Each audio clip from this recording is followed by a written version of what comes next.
मेरे को दो क्वेश्चन में डाउट था। हाँ बताओ। एक एक एग्जांपल 11.5 और 11.6। इसमें हाँ, the resistance of a metal wire of length 1 metre is 26 ohm. ठीक है, मतलब जो इसकी रेजिस्टेंस है 26 ओम है। लेंथ कितनी दे रखी है? 1 मीटर दे रखी है। टेम्परेचर दे रखा है 20 degree Celsius. If the diameter of the wire is 0.33 mm, मतलब डायमीटर की बात हो रही है। और डायमीटर हमेशा किसका होता है? एक सर्कल का होता है। तो मतलब जो एरिया है वो एक सर्कल की फॉर्म में है, तो इतना मिलीमीटर हमारा डायमीटर है। तो what will be the resistivity of the metal at the temperature? हमसे पूछ रहा है रेजिस्टिविटी बताओ। रेजिस्टिविटी बताने के लिए हमें ये रूल पता था कि resistance is directly proportional to length और इनवर्सली प्रोपोर्शनल टू एरिया। इसको हटा के हम लोग यहाँ पे ये रो कांस्टेंट लगाते थे, जिसको हम रेजिस्टिविटी कहते थे। और फिर अब हमें रेजिस्टिविटी निकालनी थी, तो RA/L इक्वल टू रेजिस्टिविटी, ये इसको इधर उधर कर दिया। अब R हमारे पास है रेजिस्टेंस 26। एरिया नहीं है। एरिया क्या होता है? Area of circle πr²। मगर ये क्या है हमारे पास? डायमीटर।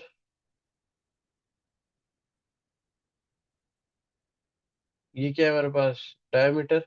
तो पहले डायमीटर को हम उस पे वो करेंगे, क्या कहते हैं, मीटर। मीटर के अंदर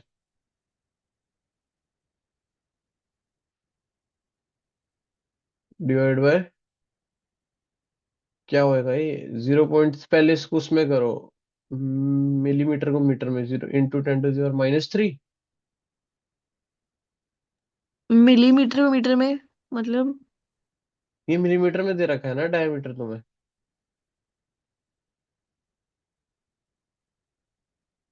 ये जो डायमीटर दे रखा है ये मिलीमीटर में दे रखा है, और ऐसा यूनिट क्या होती है? मीटर। मीटर। फिर 1 मीटर इक्वल टू कितने? 1000 मिलीमीटर। 1 मीटर इक्वल टू अच्छा, टेन टू दावर ठीक है थ्री ठीक है ठीक मीटर है। तो 1 मिलीमीटर इक्वल टू 10⁻³ वो वो नीचे चला जाता तो ऊपर माइनस में आ जाता, तो हमारे पास डायमीटर आता है 3 × 10⁻⁴। ठीक है, 3 × 10⁻⁴। और हमारा जो रेडियस होएगा, जो रेडियस होता है वो डायमीटर डिवाइड बाय 2 होता है। मानते हो? जो रेडियस होता है वो डायमीटर डिवाइड बाय 2 ही तो होता है। हाँ हाँ हाँ। अब अगर मैं यहाँ पे, अब एरिया एरिया ऑफ सर्कल क्या होता है? πr², है ना? πr² ही तो होता है। अब मेरा आर क्या है? ये पूरा है। 3 × तो 10⁻⁴। मतलब पाई इंटू 3 × 10⁻⁴ का होल स्क्वायर, और नीचे भी 2 का होल स्क्वायर, क्योंकि ये पूरा होल स्क्वायर है। ये तो समझ में आ रहा है ना? ये तो पूरा होल स्क्वायर है, रेडियस का स्क्वायर करना है। तो नीचे 4 आ गया। नहीं समझ में आ रहा किसी को? नीचे 4 आ गया, फिर 4 और 3 को डिवाइड कर देंगे। हाँ, और 4 और 9 को डिवाइड करेंगे ना, क्योंकि 3 का भी तो स्क्वायर होएगा। अच्छा अच्छा, हाँ हाँ, ठीक है ठीक है। अब फिर यहाँ पे ये एरिया हो गया, ये पूरा एरिया आ गया तुम्हारे पास सॉल्व करके। वही एरिया को यहाँ डालो, रेजिस्टेंस को यहाँ डालो, लेंथ को यहाँ डालो, और रेजिस्टिविटी आ जाएगी। और रेजिस्टिविटी की यूनिट क्या होती है? ओम मीटर। ये सिंबल ओम होता है और ये मीटर। और ये रेजिस्टिविटी एट 20 डिग्री सेल्सियस पे है। आई बात समझ में? और ये यहाँ पे एनसीईआरटी में हाँ, देखो, उन्होंने πd² बाय 4 लिखा हुआ है। अब डायमीटर क्या होता है? रेडियस। हमें रेडियस का डबल। रो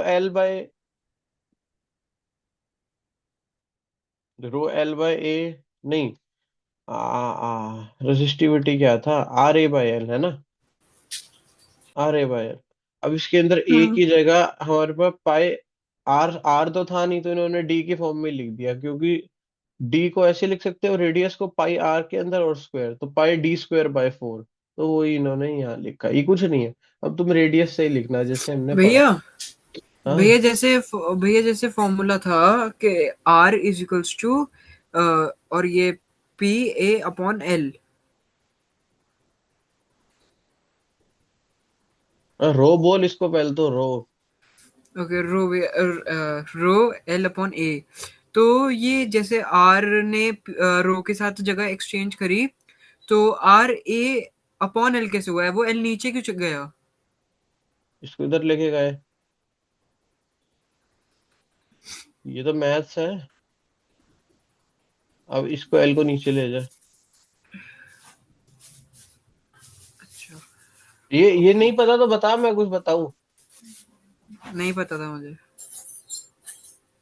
ये इक्वेशन सॉल्व करनी है, कैसे करेगा? अच्छा ठीक है, 12 इज इक्वल टू 3x। समझ गया ना? और अब ये हाँ, ठीक 12 है ठीक इक्वल टू है। 3x, फिर x इक्वल टू अच्छा, 12/3 और 4, हाँ, ये वही तो करा है। ये वही तो अच्छा चीज कर रहा ठीक हूँ, है। आई बात मैं थोड़ा समझने में उसमें, क्या कर। कोई नहीं, हाँ कोई हाँ नहीं। ठीक है। अच्छा, चलो मैं, ये वाले क्वेश्चन में भी डाउट है 11.6 में।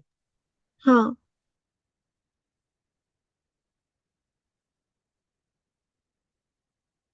A wire of a given material having length L, यार इसमें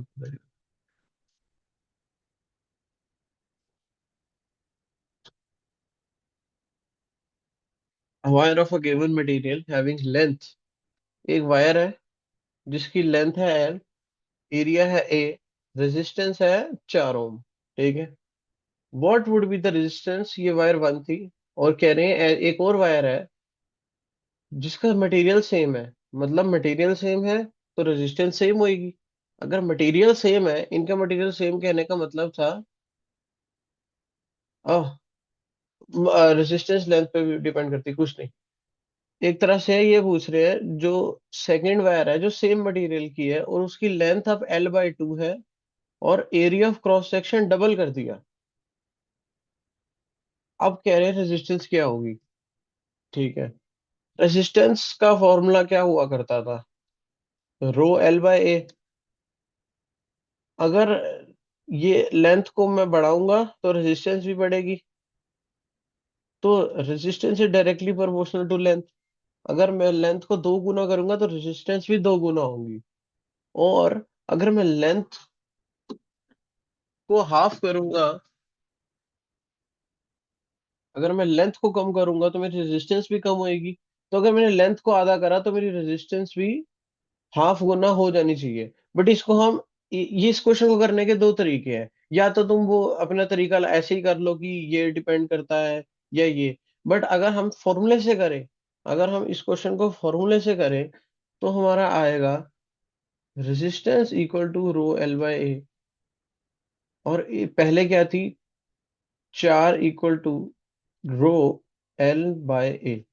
इस केस में ये 4 एनसीईआरटी ने कैसे कर रखा है, ये देखो। ρL/A में इन्होंने 4 ओम निकाली फर्स्ट केस में, देखो। अब ये कह रहे हैं सेकंड केस में क्या है, रेजिस्टिविटी है, लेंथ को क्या कर दिया, हाफ, और एरिया को क्या कर दिया, ट्वाइस। और डबल। इसको सॉल्व करेंगे तो 1/4,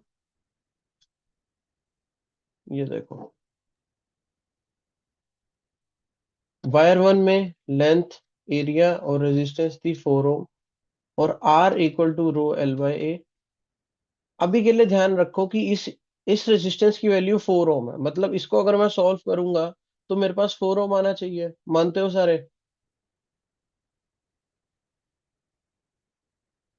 हैं? ये तो गिवन है ना। भैया। हाँ गिवन है, हाँ जी गिवन भैया, है, ये तो गिवन है। गिवन है। ये गिवन है, अब आना सुनो। छोड़ना चाहिए। अब वायर 2 जो है, अगर मेरे पे इसकी वैल्यू होती तो इसको सॉल्व करके तो 4 ओम ही आएगा, ये तो बोल रखा है एनसीईआरटी ने। गिवन है ना, क्योंकि इसकी रेजिस्टेंस 4 ओम है। इनकी वैल्यू नहीं दे रखी, मगर ये तो बता रखा है आंसर क्या है। ये कह रहे हैं वायर 2 है जिसकी लेंथ हाफ है, और एरिया जो है ट्वाइस है। अब वही सारी वैल्यू डाल दो। रो, लेंथ की जगह L/2 कर दो, एरिया की जगह 2A कर दो। अब जब तुम इसको सॉल्व आर करोगे, की जगह हम लोग 4 नहीं रख सकते हैं? नहीं अभी नहीं रख सकते, क्योंकि रेजिस्टेंस डिपेंड करती है लेंथ पे, और आपकी केस में लेंथ को इन्होंने कम कर दिया, तो रेजिस्टेंस तो भी अगर कम लेंथ होनी को चाहिए। ना ये 2 कर दिया तो फिर रेजिस्टेंस को भी 2 ले सकते हैं। है, अगर इन्होंने जैसे लेंथ को हाफ कर दिया तो आर को भी हाफ कर दे, आर को भी 2 ले ले। पर एरिया भी तो डबल करना है। वही तो दो तरीके बता रहा हूँ इस क्वेश्चन को करने का। इस क्वेश्चन को करने के दो तरीके हैं। या तो अब मैं तरीका बता रहा हूँ ना, अब इसको मैं अगर सॉल्व करूं तो रो एल बाय 4a आ जाएगा। ये तो समझ में आ रहा है, बेसिक मैथ्स है। ये नीचे 4 क्यों आया, ये सबको समझ में आ गया ना। इसका 2 नीचे ले गया मैं। अब 1/4 रो एल बाय ए, और रो एल बाय ए क्या था, 4 ओम। और तो एक तरह से देखें तो ये जो रेजिस्टेंस है ये 1/4 हो गई। अब वन 1 ओम बाय की रह गई। फोर्थ अब 1 ओम की रह गई क्योंकि इसकी वैल्यू क्या थी, 4। 1/4 इंटू 4 आंसर आया, तो 1 ओम रह गया आंसर में। मतलब मेरे को नेट। ये समझ नहीं आया कि हमने फॉर्मूले में पहले ही आर की जगह 4 क्यों नहीं रखा। अच्छा ठीक है, मैं कहता हूँ ये तार है एल, और अब ये अब इन्होंने ये तार ली है L/2, एरिया 2a और एरिया ए। ठीक है, इसकी लेंथ डबल है इससे, और इसकी लेंथ भी कम है, और इसका एरिया ज्यादा। यही क्वेश्चन है। इसकी रेजिस्टेंस है पूरे वायर की 4 ओम, और इसकी रेजिस्टेंस पूछ रहे हैं। बट हमें पता है कि रेजिस्टेंस सेम नहीं होगी, क्योंकि रेजिस्टेंस डिपेंड करती है लेंथ के ऊपर, रेजिस्टेंस डिपेंड करती है एरिया के ऊपर, रेजिस्टेंस डिपेंड करती है टेम्परेचर के ऊपर, रेजिस्टेंस डिपेंड करती है नेचर ऑफ मटेरियल के ऊपर। तो अगर मैं लेंथ चेंज करूंगा तो मेरी रेजिस्टेंस सेम थोड़ी रहेगी अगले केस में भी। और इस क्वेश्चन को करने का तरीका जो मैं बता रहा था कि खुद से भी कर सकते हैं। R is directly proportional to L by A था। ठीक है, अगर आर इनिशियली 4 था, तो अब के केस में आर एल बाय 2 और 2a हो जाएगा। तो R is directly proportional to 1/4 L/A हो जाएगा। मतलब आर इज नाउ 1/4 टाइम्स। ये मैं तरीका बता रहा हूँ ओरल कैसे कर सकते थे, कि खुद से ही, मतलब पूरा फॉर्मूला ना लिख के, कि डायरेक्टली हम बता सकते थे कि ये 1/4 था। आई बात समझ में मैं क्या बोल रहा हूँ। हाँ जी।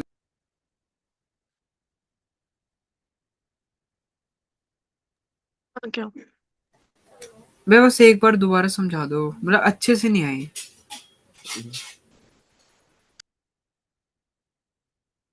देख भाई, अबे यार ये पेन हो गया।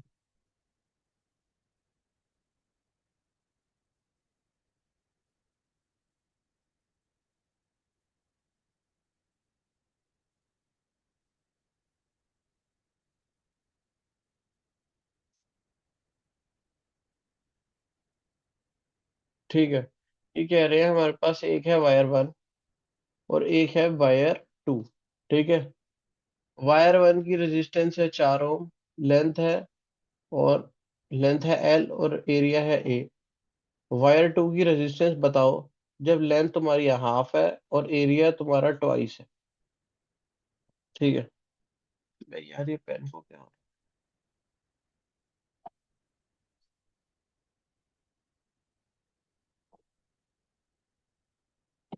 मेरे को ये पता है R1 की वैल्यू 4 ओम है, और इसका फॉर्मूला है rho L by A. Length भी एल है और एरिया भी ए है। तो इसकी वैल्यू मेरे को पता है कि 4 ओम है। जब मैं R2 को देखता हूँ, मेरे को नहीं पता कितनी है, मगर मैं रो एल की जगह L/2 लिखूंगा, और एरिया की जगह 2 एरिया लिखूंगा, क्योंकि हमें क्वेश्चन में बोल रखा है। ठीक है, मैं आऊंगा R2 equal to row L/A। यार ये पेन को कुछ हो रहा है यार। कोई बात नहीं, वे समझ। एक मिनट रुक जा।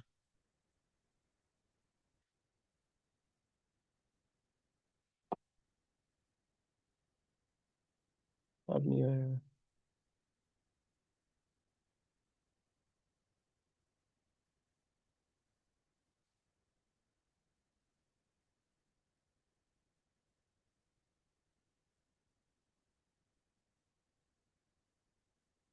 ठीक है, तो अब R2 equal to row L/2 और 2a, और इसको मैं सॉल्व करूंगा तो ये रो, इस L का 2 नीचे इधर आ जाएगा, और इंटू 2a तो ऑलरेडी था, तो इक्वल टू रो L/4a आ जाएगा। और रो L/A का क्या था, ये पहले वाली रेजिस्टेंस थी ना R1 की, जो 4 ओम थी। 4। तो अब देखा जाए जो R2 है वो 1/4 हो गई है R1 के। और R1 कितना था, 4। तो ये कट के नया वाली कितनी हो गई, 1 ओम। आ गई बात समझ में? किसको नहीं आई? दोबारा समझाने में। अरे भाई अब मैं यही क्वेश्चन कराता रहूंगा पूरी क्लास में, पागल हो गए सारे? बस भाई इतना ही हो सकता है ये क्वेश्चन। आ अब गया भैया जिसको, समझ। अब आपस में समझा देना इसको। अब एक क्वेश्चन थोड़ी समझाता रहूं, ये 2 बार 3 बार 4 बार, पागल हूं मैं? बस ये इतनी बार ही समझाया जा सकता है। क्या समझ नहीं आ रहा तेरे को?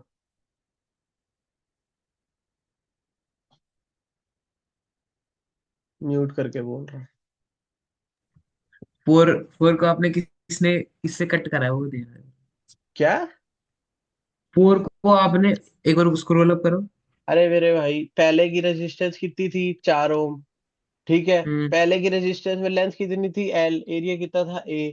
तो एक तरह से हम्म। इसकी वैल्यू रेजिस्टेंस के बराबर है, और रेजिस्टेंस कितनी है, 4 ओम। ठीक है। अच्छा अच्छा, ठीक है रेजिस्टेंस ठीक टू है। में रो हाँ। L/2 और 2A, रो L/4A, 1/4 रो L/A। ये क्या था, पहले की रेजिस्टेंस, क्योंकि मटेरियल अच्छा। सेम है। हाँ कितना हाँ। होएगा, इसकी वैल्यू है 4, 4 से 4 काट दे तो कितना हो गया, ठीक 1 ओम। ठीक ठीक। जो कोई अभी गलती से बोर्ड में आ गया और कोई गलत करके आया, तो भाई फिर देख लेना, ये तो 3 4 बार हो गया क्वेश्चन। चलो अब मैं आगे चल रहा हूँ। Resistance of system of conductors. अब ये कह रहे हैं कि अब ये सीरीज और पैरेलल का टॉपिक आ रहा है। ये देखो, ये बहुत सारे रेजिस्टेंस इकट्ठे लाइन में लगे हुए हैं। अब सारे सुन लो ध्यान से। सिमर को मैं बता रहा हूँ रेजिस्टेंस क्या है। रेजिस्टेंस को हम ऐसे डिनोट करते हैं, और जैसे जैसे सड़क पे चलते हैं तो गाड़ियों के लिए स्पीड ब्रेकर होता है, कि कोई गाड़ी जाएगी तो ये स्पीड ब्रेकर उसको आगे जाने से दिक्कत करेगा। तो वैसे ही रेजिस्टेंस भी करंट को आगे जाने से परेशान करते हैं, करंट को आगे जाने से अपोज करते हैं। अभी के लिए बस इतनी बात समझना, अगर यहाँ से करंट जा रहा है और ये रेजिस्टेंस लगी हुई है, मतलब करंट को आगे फ्लो होने में दिक्कत होगी। करंट ढंग से आगे फ्लो नहीं होएगा, मगर फ्लो होगा, मगर दिक्कत से होगा। और एम मीटर इस करंट को मेजर करता है कि करंट कितना है, और voltmeter potential difference measure करता है अक्रॉस दिस 2 पॉइंट्स। ठीक है। In preceding sections we learned about simple electric circuits. We have noticed how the current through conductor depends upon how its resistance and potential difference across its ends. अब ये हमने कौन से law में पढ़ा था? Current through a conductor depends on its resistance and potential difference across its ends. V is equals to I R Ohm's law। V equal to I R, ये हमने पढ़ा था ओम्स लॉ में। ये कह रहे हैं ओम्स लॉ में तुमने ये पढ़ा था कि current potential difference is directly proportional to current, और करंट इज वो इनवर्सली प्रोपोर्शनल टू रेजिस्टेंस, क्योंकि वो इधर उधर कर देते हैं, और ये कांस्टेंट होता है। ये बात समझ में आ गई? Yes। In in various electrical gadgets we often use resistors in various combination. कई डिवाइसेस के अंदर हम लोग ऐसे कॉम्बिनेशन में रेजिस्टर को यूज करते हैं। We therefore intend to see how Ohm's law can be applied to combination of resistors. अब जो ओम्स लॉ लगाएंगे, और ये सब रेजिस्टेंस को V equal to I R करते थे, वोल्ट पोटेंशियल डिफरेंसेस पूरे दोनों पॉइंट्स का ले लेंगे, करंट हमें एमीटर दे ही देगा, और रेजिस्टेंस को हम प्लस कर देंगे। वो अभी बता रहा हूँ कैसे करते हैं, अभी सब बता रहा हूँ कि सीरीज में होता है तो प्लस करते हैं, और पैरेलल में होता है तो 1 बाय करके प्लस करते हैं। मैं सब बता रहा हूँ। There are two methods of joining resistors together. ठीक है। फिगर 11.6 ये वाली shows the resistors are connected। ये देखो, 3 रजिस्टर इन्होंने कनेक्ट कर रखे हैं एक ही लाइन में, एक के बाद दूसरा, उसके बाद तीसरा। ये बात समझ में आ रही मतलब है? ये सीरीज में। ये सीरीज है। ऐसे कनेक्शन को क्या कहते हैं, जो एक ही लाइन में होते हैं, उसको हम कहते हैं सीरीज। सीरीज। सीरीज। और ये देखो, ये तार जा रही है, ये ये तार आ रही थी, ये एक ऊपर ले गए, एक एक रजिस्टर यहाँ लगा दिया, एक उसी तार के ऐसे लगा दिया, और एक ऐसे लगा दिया। तो ये क्या है, ये पैरेलल में है एक तरह से, क्योंकि ये सेम लाइन में नहीं है, एक के बाद एक के बाद एक नहीं है। ये एक के बाद एक नहीं है, ये एक तार को तीन जगह बट रखी है और तीन जगह अलग रेजिस्टेंस लगी है, और फिर वही तार आगे जाके एक तार में मिली और आगे करंट फ्लो हो रहा है। आ गई बात समझ में? और इसकी पोटेंशियल डिफरेंस निकालना है तो इस पॉइंट और इस पॉइंट के बीच में वोल्ट मीटर लगा दो, तुम्हें इन दो पॉइंट्स के बीच का पोटेंशियल डिफरेंस मिल जाएगा। आ गई बात समझ में? ऐसे को हम कहते हैं पैरेलल। क्या कहते हैं? Parallel. Three resistors are connected together between two points, मगर ये कनेक्ट कैसे हो रखे हैं? Not in the same line, ये पैरेलल में कनेक्टेड है। आ गई बात सबको समझ में? मैं आगे चल रहा हूँ, ठीक है? हाँ जी। हाँ जी, चले। Resistors in series. What happens to a value of current when number of resistors are connected in a circuit? What would be their equivalent resistance? ठीक है, अब मान लो, बता रहा हूँ।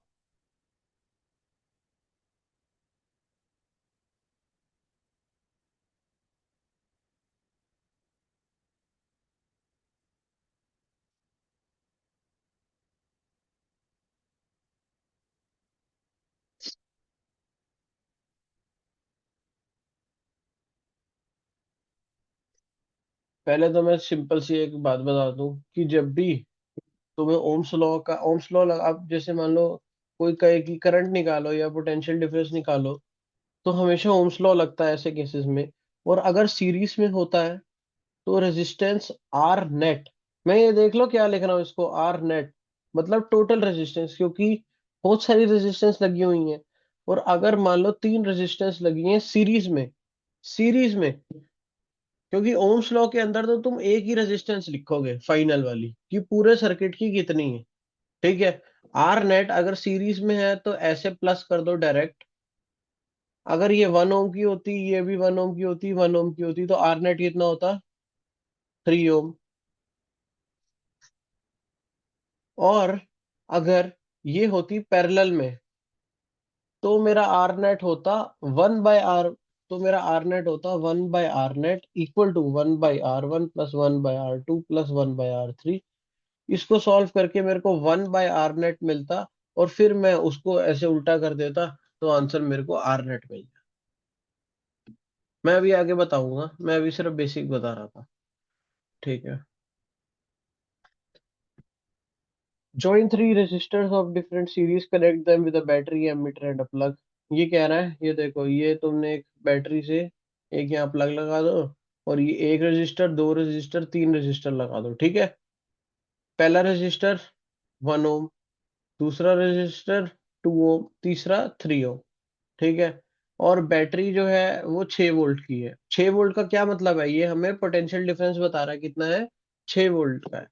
रेजिस्टेंस बता दी, और अब हमें करंट निकालना है। Note the ammeter reading, change the position anywhere between, do you find any change? You will observe that the value of current in the ammeter is same independent of its position in electric circuit. It means that in a series of combination the current is same everywhere in a part of। भाई ये लिख लो सारे, ये notes में board में question आता है बहुत बार, ये वाला पैराग्राफ। ये लोग कह रहे हैं इस एक्टिविटी में, ये इन लोगों ने ये कहा कि एक बैटरी ले लो 6 वोल्ट की, और उसको कनेक्ट कर दो एक सर्किट में जिसमें तीन रेजिस्टेंस लगे हैं सीरीज में, ठीक है? समझ में आ रहा है? हाँ तीन जी भैया। रेजिस्टेंस लगे हैं सीरीज में, पहला है 1 ओम, दूसरा है 2 ओम, तीसरा है 3 ओम। और ये कह रहे हैं एक बार एम मीटर को यहाँ रख लो कितना करंट जा रहा है, उसके बाद यहाँ रख लो कितना करंट जा रहा है। तो हमें देखना है कि करंट टोटल कितना जा रहा है हर पॉइंट से। तो हमने करंट तो ऑब्जर्व करा करंट सेम जा रहा है जब हमारी रेजिस्टेंस सीरीज में लगी है, कि हर जगह करंट की रीडिंग सेम है। अबे क्योंकि करंट भी तो डिपेंड करता है रेजिस्टेंस पे।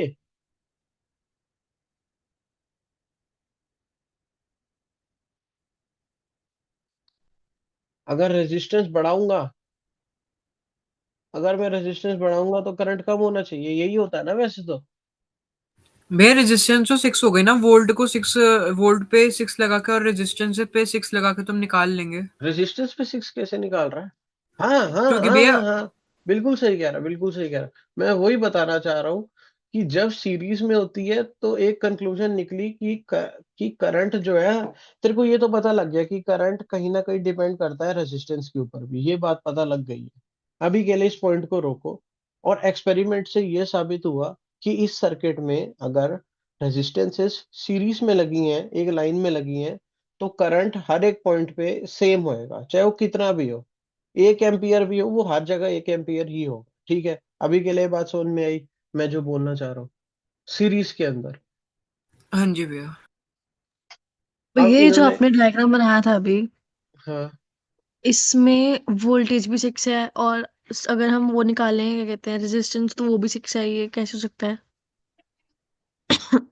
क्योंकि रेजिस्टेंस मैंने क्या बोला, अभी सीरीज के अंदर अगर रेजिस्टेंस निकालनी हो तो आर नेट निकालते हैं। क्योंकि V equal to I R में तुम एक ही रेजिस्टेंस डाल पाओगे, वो डालोगे आर नेट।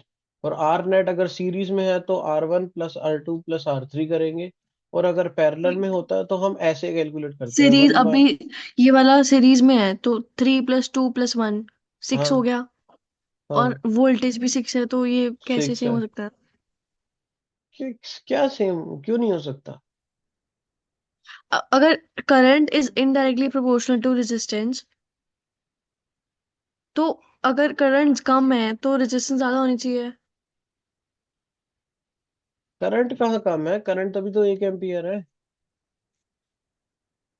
अच्छा, ठीक है ठीक है।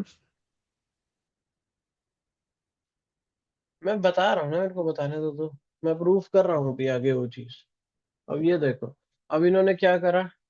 मान लो ये बैटरी तुम्हारी 6 वोल्ट की थी, यहाँ पे बैटरी लगाई है कि इन्होंने, एक एमीटर लगाया, और हर एक रेजिस्टेंस के ऊपर एक वोल्ट मीटर लगा दिया, कि मतलब हर रेजिस्टेंस के ऊपर से करंट तो जाएगा ही, आई करंट तो जाएगा ही हर जगह से, है ना, हर तार से। और इन्होंने वोल्ट मीटर लगा लिया कि हर एक के लिए रेजिस्टेंस भी कैलकुलेट करेंगे। ये V1 है वोल्ट मीटर, V2 है और V3 है, मतलब हमें 3 पोटेंशियल डिफरेंस मिल गए, 3 रेजिस्टेंस के। 3 रेजिस्टेंस लगाने पे ये बात समझ में आ रही है? तो अब इन्होंने क्या कहा, हाँ जी। इन्होंने कहा कि नेट पोटेंशियल, जो पूरे पूरे सर्किट का नेट पोटेंशियल है, वो है V1 plus V2 plus V3। ठीक है,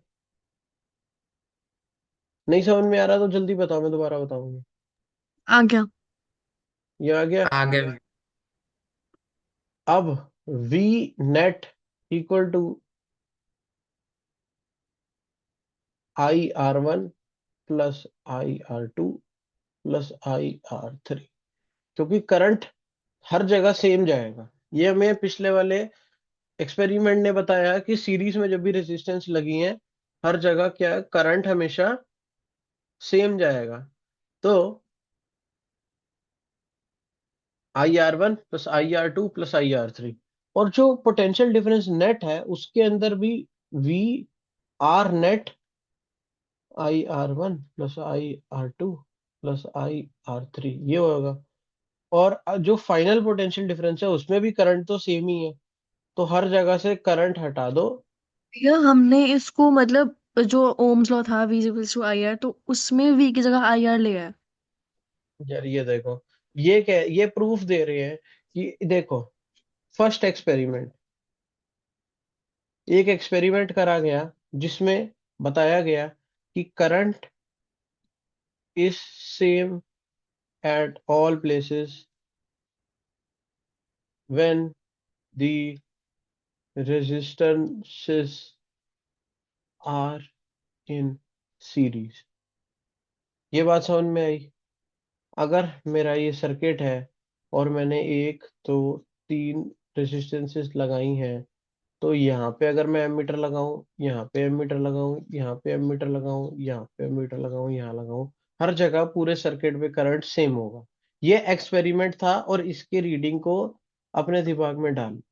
उसके बाद ये लोग कह रहे हैं कि अब ठीक है, अगर वो चीज है, तो इन्होंने एक बैटरी लगाई, यहाँ पे 1 रेजिस्टेंस, 2 रेजिस्टेंस, 3 रेजिस्टेंस करा। इन्होंने कहा कि ये बैटरी किसी V वोल्टेज की है, मतलब इस पूरे सर्किट की अंदर पोटेंशियल डिफरेंस कितना है, V नेट। ये V नेट बोल रहा हूँ मैं इसको, V नेट की नेट टोटल ये है। फिर इन्होंने कहा कि चलो हम ना इस रेजिस्टेंस के ऊपर एक वोल्ट मीटर लगा देते हैं V1, मतलब ये हमें पोटेंशियल डिफरेंस देगा R1 वाली दो पॉइंट्स के बीच में। फिर एक और वोल्ट मीटर लगा दो यहाँ पे, जो कि पोटेंशियल डिफरेंस इस पॉइंट का देगा, और एक और वोल्ट मीटर लगा दो जो कि पोटेंशियल डिफरेंस देगा इसका। और हमने कहा कि अगर ये सीरीज में कनेक्टेड है तो ये जो पोटेंशियल डिफरेंस होएगा, ये V1 plus V2 plus V3 को मिला देंगे ना अगर, तो वो टोटल सर्किट का ही पोटेंशियल डिफरेंस बनेगा, इन्होंने ये कहा। और सिंस रेजिस्टेंसेस, और हमें पता है according to Ohm's law, according to लिखा है AC ओम्स लॉ, हमें पता है V इक्वल टू IR। ठीक है, ये भी हमें पता है। अब मैंने क्या कहा, अगर रेजिस्टेंसेस जो हमारी सीरीज में लगी हैं तो हमारा I जो होगा सेम होएगा एवरीवेयर, I सेम होएगा। तो मतलब V नेट को मैं ऐसे लिख सकता हूँ, I R नेट। अब अगर फाइनल ओम्स लॉ के हिसाब से पूरे सर्किट की मेरे को पोटेंशियल डिफरेंस चाहिए, तो मेरे को रेजिस्टेंस भी तो टोटल ही चाहिए ना, R1 plus R2 plus R3, इन तीनों का टोटल चाहिए। चाहे वो पैरेलल में हो सीरीज में हो, मेरे को तो इन तीनों, मेरे को तो टोटल रेजिस्टेंस चाहिए। तो मेरी R नेट को मैंने कहा टोटल रेजिस्टेंस पूरे सर्किट की। ठीक है, और V1 को मैं कैसे लिख सकता हूँ, V1 को, करंट तो सेम है I, IR1। और R1 के पास है। तो अब मैं फॉर्मूले पे आया, V net equal to V1 plus V2 plus V3, IR net equal to IR1 plus IR2 plus IR3। I common निकल गया, IR net equal to IR1 plus R2 plus R3, I से I कट गया, इसे I cancel. और R net is equal to R1 plus R2 plus R3। ये derivation है, ये board में आती है। This is the derivation for resistance in series. आ क्या समझ। आ गया समझ? हाँ जी भैया। ये पूरी डेरिवेशन कराई है, इसकी एनसीईआरटी खुद पढ़नी है। ये मैंने पूरा पढ़ा है, इसकी एनसीईआरटी पढ़नी है। ये एनसीईआरटी को रीड करो, ये सारी रीड करनी है एनसीईआरटी। ठीक है, ये जितनी लिखी है इस पॉइंट तक सबने रीड करनी है एनसीईआरटी। ठीक है, आगे चल रहा हूँ। एग्जाम्पल 1.11.7।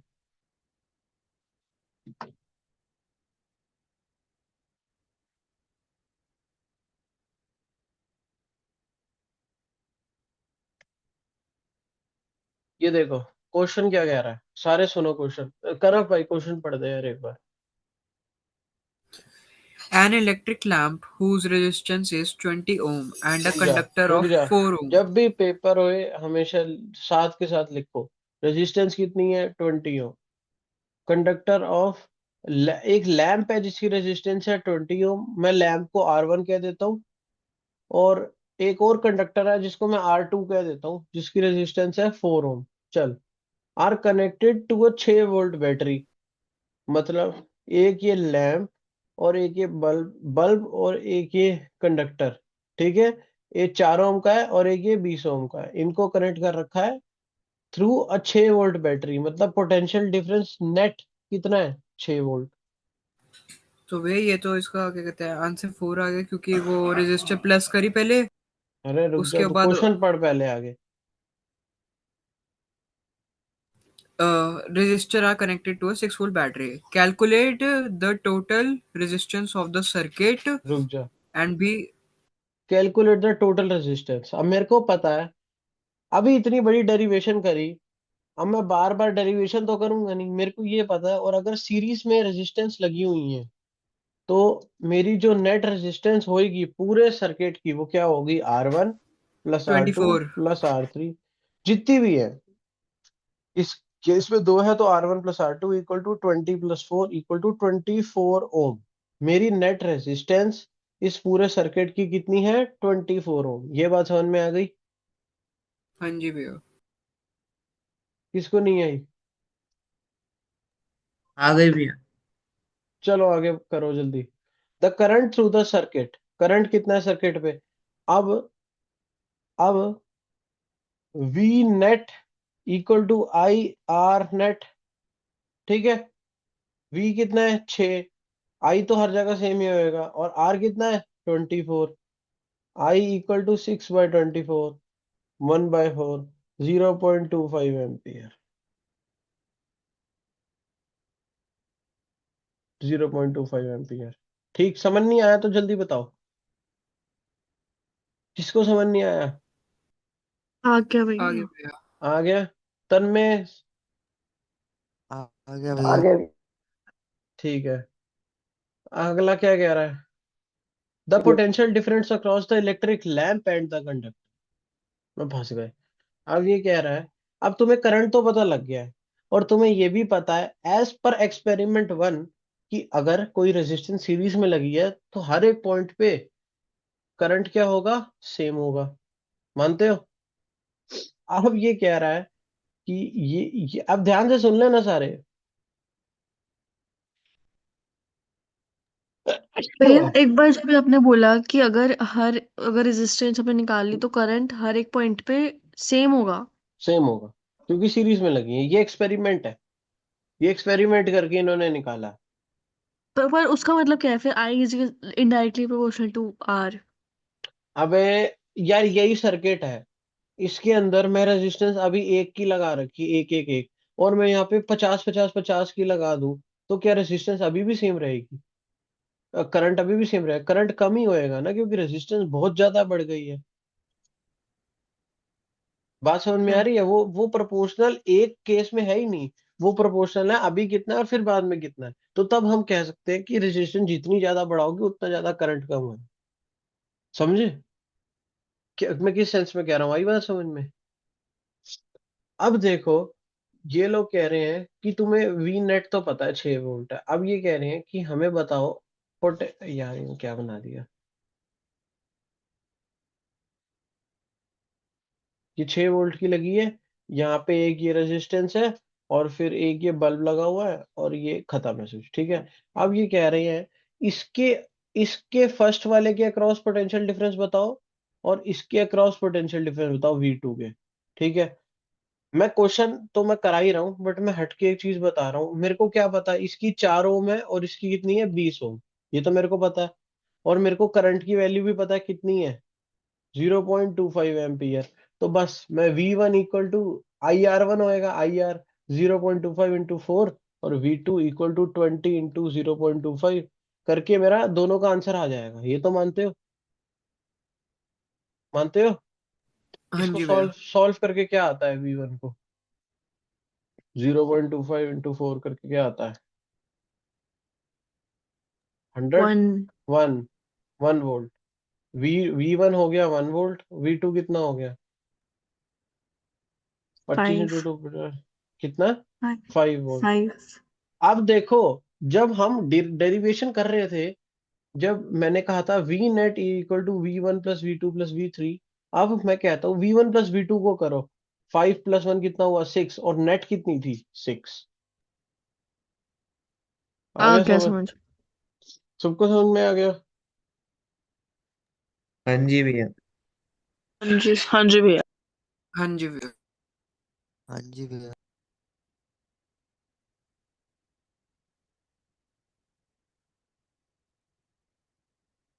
अब ये देखो क्या कह रहे हैं, suppose that we like to replace the series of,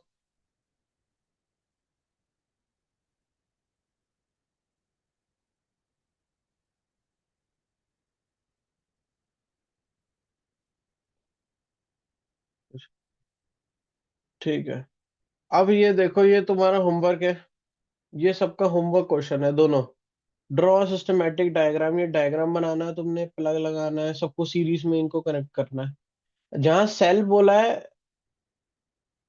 तो वहां पे सेल का सिंबल लगाना है, और जहां रेजिस्टेंस मिला सब तरीके से।